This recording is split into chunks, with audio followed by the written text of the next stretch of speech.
We are down here at the Snaefellsnes Peninsula. I apologize for butchering that. And we're going to show you around this whole area, take you to some mountains, take you out to the sea here as well.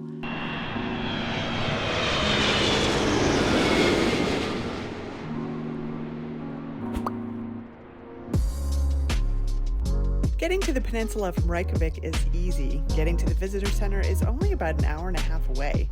We had a front-wheel drive car only, so there was a lot we couldn't do on the peninsula. But for a day trip, I think what we did was great.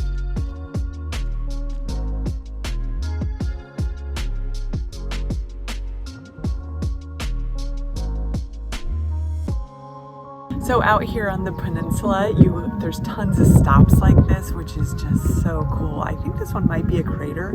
This whole area was created by volcanic activity. So there's people down here that are just fishing and maybe scuba diving as well. And it's just a beautiful scenic hike out here.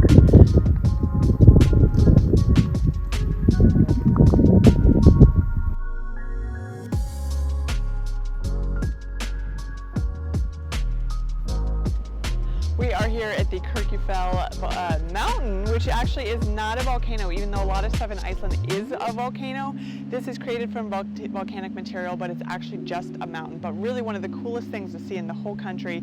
We came up here to this peninsula, and it's really not that far, maybe an hour and a half from Reykjavik. Up here is maybe 2 hours from Reykjavik.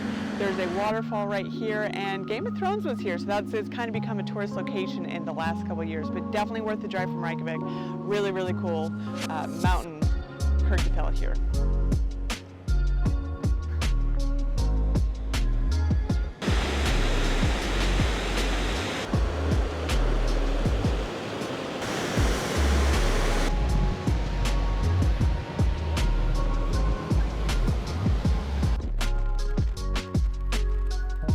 Next, we headed to Stykkosholmer, a town that is at the very top of the peninsula. A friend recommended visiting this seaside town, and it was also one of my very favorite things on the entire trip. It's a fishing village, and it's also where many ferry tours leave from. You can climb up a hill that overlooks the city and ocean, which is in itself an amazing experience.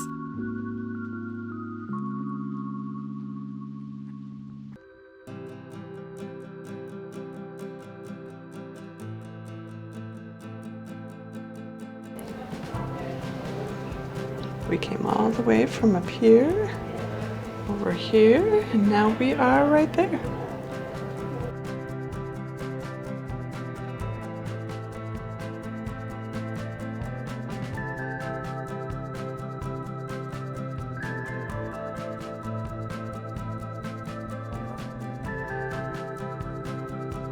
We couldn't leave without some local fish and chips.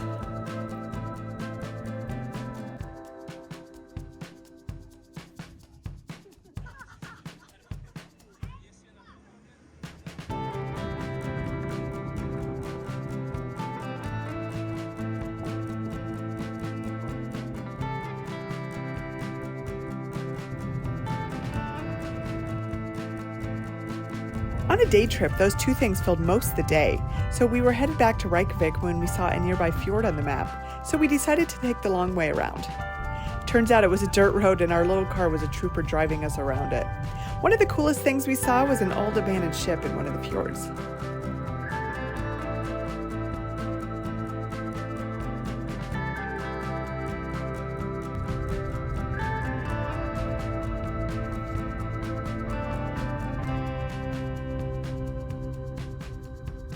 Overall, this day trip was such a good idea, and I'm so glad we ended up doing it.